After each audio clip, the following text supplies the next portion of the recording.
Hey guys, Assalamualaikum, it's me Nina and welcome back to Nina Story. Story hari ini ada kaitan dengan asid guys. Kita tahu fungsi asid ni menghakiskan dan ada beberapa jenis asid, antaranya macam asid sulfurik, asid nitrik dan juga asid hidroklorik. Tapi untuk cerita kali ni Nina akan fokus kepada asid sulfurik yang mana sangat kuat dan berbahaya kepada manusia. Dulu ni dekat England ada seorang kriminal telah menggunakan asid sulfurik untuk menghapuskan mangsa-mangsa dia. Dia sumbat mangsa dia yang tak bernyawa ni ke dalam tuan drum, lepas tu dia tuang pula asid dalam tu guys. Kesan dia memang tak tinggal apa-apa lah. Semuanya larut dalam asid tu. Motif dia satu je, sebab dia nak curi kekayaan dorang ni. Sebab itulah dia berani buat. Tapi pelik juga sebabnya dia ni berasal dari orang kaya. Tapi itulah orang kata nafsu ni tak pernah puas kan. Jadi kalau korang nak tahu macam mana full story tentang kisah ni, korang kena tengok video ni sampai habis. And so without wasting any time, let's get started.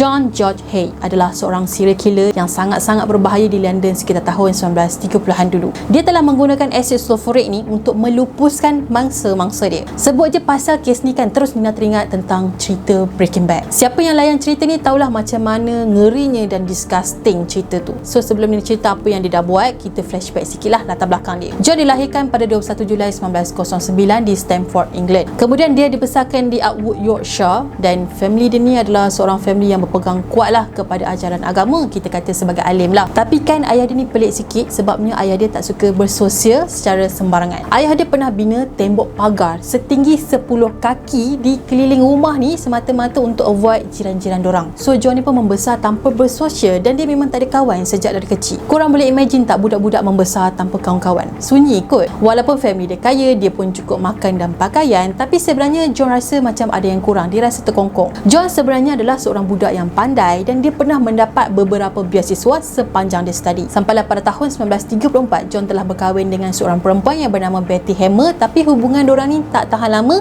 dan diorang bercerai. Masa tu diorang berdua ni baru je kahwin beberapa bulan guys, tapi si John ni kena tangkap atas kesalahan penipuan. Jadi disebabkan malu punya pasal, Betty pun minta cerai dengan si John. Bukan Betty je tak nak ada apa-apa hubungan dengan John, malah family si John sendiri pun tak mengaku dia sebagai family diorang. Jadi dikatakan masa John kena tangkap, Betty ni tengah mengandung anak pertama diorang. Tak lama lepas tu, si Betty ni pun telah bersalin dan diorang telah mendapat anak perempuan. Tapi anak perempuan diorang ni, Betty tak nak jaga dan dia telah serahkan anak diorang ni kepada keluarga angkat. Selepas 2 tahun dia dekat dalam penjara, akhirnya dia pun telah dibebaskan dan masa ni dia memang sorang-sorang guys. Semua tak nak dia dah. Isteri dia tinggalkan dia, anak dia pun telah diberikan kepada orang lain. Lepas tu family pun tak nak mengaku dia sebagai family diorang lagi. Jadi John ni pun telah decide untuk berpindah ke selatan London dan memulakan hidup dia yang baru. Dekat sini dia telah menjadi driver kepada seorang businessman yang kaya bernama William Maxwell pada tahun 1936. Even dia dah pindah dekat sini pun, perbuatan dia tak pernah berubah guys. Dia masih lagi nak jadi jahat dan masih lagi menipu orang. Dia pernah menyamar menjadi seorang peguam yang bernama William, lepas tu dia jual saham dan macam-macam lagi. Akhirnya si John ni kena tangkap selepas salah seorang customer ataupun mangsa dia ni perasan yang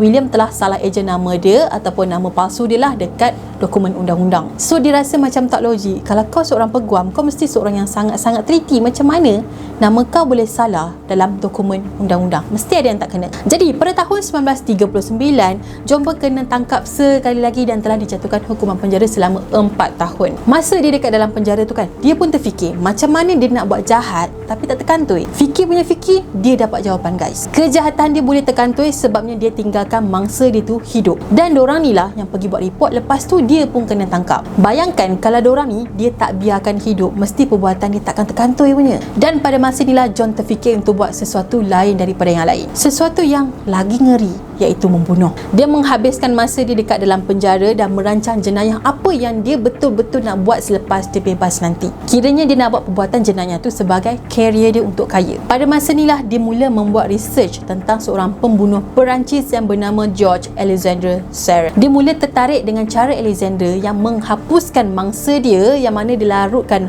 mangsa dia ke dalam larutan asid. So John ni pun telah membuat eksperimen dia sebab dia nak tengok sendiri macam mana asid ni berfungsi sebelum dia nak gunakan kepada mangsa dia nanti bila dia keluar dari penjara. Dia pun eksperimen dengan pelbagai jenis asid dan subjek dia adalah tikus. Dia buat eksperimen ni banyak kali sampailah dia betul-betul puas hati. Dalam eksperimen dia tadi, asid telah mengambil masa selama 30 minit untuk melarutkan seekor tikus yang bersaiz kecil. So dia pun kena kira lah berapa banyak isi padu asid yang dia perlukan untuk larutkan seorang manusia yang dewasa. Selepas 4 tahun kemudian, dia pun telah dibebaskan dan masa ni dia dah ada ilmu tentang membunuh manusia, lepas tu larutkan manusia dalam asid. Tak lama lepas tu, John pun telah mendapat kerja sebagai seorang engineer di Jabatan Perakaunan. Masa dia kerja dekat sini lah, dia telah terjumpa bos dia yang lama, aka kawan dia jugalah, yang bernama William Matswan. Masa diorang terjumpa ni, diorang pun berborak-borak lah kan. Dan John pun tanyalah, William sekarang ni buat bisnes apa? Jadi William ni pun cerita yang dia sekarang dah jadi tuan tanah, sebabnya dulu mak ayah dia ni ada banyak tanah kan. Lepas tu tanah-tanah dia tadi ni dia telah sewakan kepada orang, dan dia kata sekarang ni dia cuma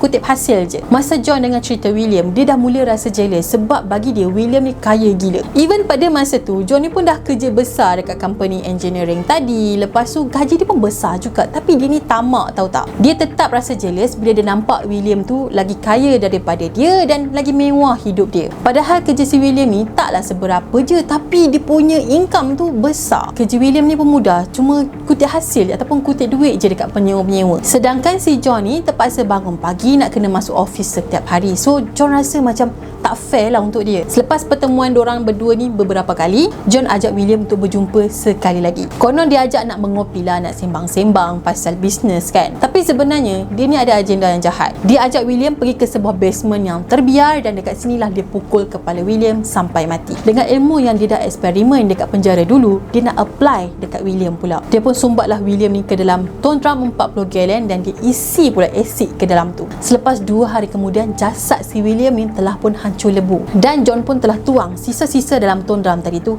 ke dalam lubang. Bila William dah tak ada, mudahlah kerja si John ni untuk take over bisnes William sebagai tuan tanah yang baru. Lepas tu John pun berjumpa dengan family William, dan dia cakap yang William telah melarikan diri sebabnya dia tak nak masuk tentera. Tapi kan family William ni mula rasa pelik sebab kenapa William tak balik-balik ke rumah sedangkan tarikh latihan tentera dah pun habis. So John ni takut rasa dia terkantut dan dia pun bunuh family si William juga. Selepas semua family si William ni meninggal, John pun telah curi duit diorang ni sebanyak $10,000 dan dia telah berpindah ke hotel Onslow Court di Kensington. Tapi duit yang dicuri ni makin lama makin habis sebabnya dia main judi kan, lepas tu kalah pula. Jadi John desperate nak duit, dan dia pun terfikir macam mana lagi cara dia nak dapatkan duit yang banyak. Lepas tu dia pun cubalah mencari orang kaya yang baru untuk dirompak dan dibunuh. Sampailah pada satu hari tu si John terjumpa sepasang suami isteri yang kaya raya nak jual rumah dorang. Dia pun berlakon lah yang dia ni berminat sangat nak beli rumah dorang tu, dan dorang pun berjumpalah sebab nak discuss pasal rumah. Masa ni lah John telah membunuh pasangan tadi, iaitu Dr. Henderson dan juga isteri dia yang bernama Rose. Kedua-dua jasad dorang ni telah dilupuskan di gudang yang sama yang mana keluarga William dilupuskan sebelum ni. Kiranya gudang tu dah jadi tempat perfect untuk si John menghapuskan mangsa-mangsa dia. Lagipun gudang tu memang jauh daripada kawasan orang, terletak di kawasan yang terpencil dan tiada akses ke manhole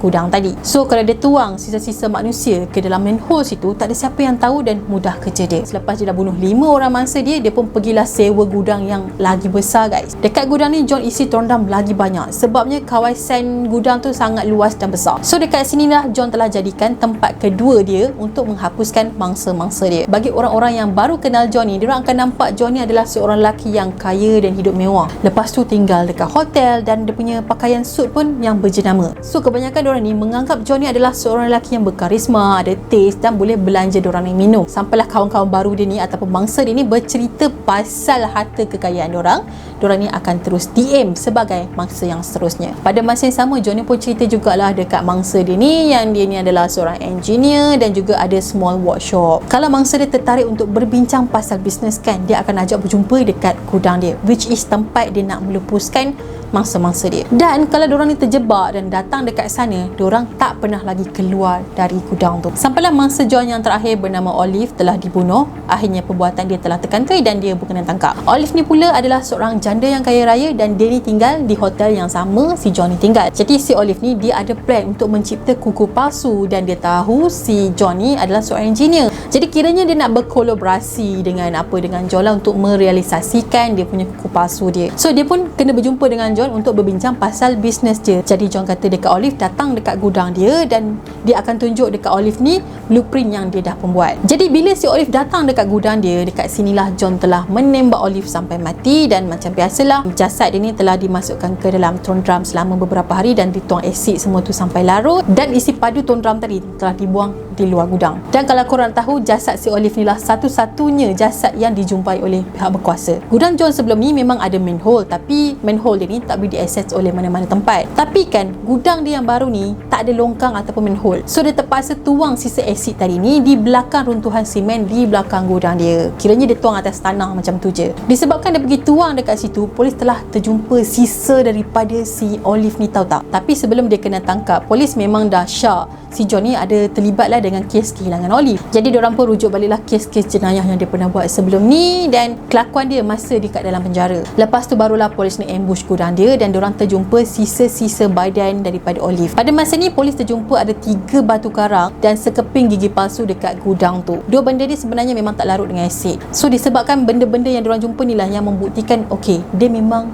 bunuh si Olive, tapi sisa-sisa lain dah tak ada dah. Cuma ada itu je. Sejak dia kena tangkap tu, kes dia memang viral gila dan pihak media telah menggelar dia sebagai pembunuh mandian asid. Bila dia dah kena tangkap, dia mengaku dia gila pula guys. Dia cakap dia jadi macam ni pun sebab mimpi ngeri dia masa kecil-kecil dulu datang balik semasa dia dewasa. Dia kata dalam mimpi dia tu, dia nampak ada hutan salib yang tiba-tiba berubah menjadi pokok. Dari jauh dia kata dia nampak hutan tu macam menitiskan air, tapi bila dia datang dekat untuk tengok, rupa-rupanya titisan air tu adalah darah. Lepas tu ada seorang lelaki yang tak datang daripada mana, datang tadah titisan tu dengan menggunakan cawan dan bagi dekat dia, suruh dia minum. Juri pun stres dengar cerita dia ni dan hanya beberapa minit je juri pun mengatakan dan mengesahkan yang dia bersalah dan dijatuhkan hukuman mati. Akhirnya pada 10 Ogos 1949, John pun telah dijatuhkan hukuman mati atas kesalahan membunuh.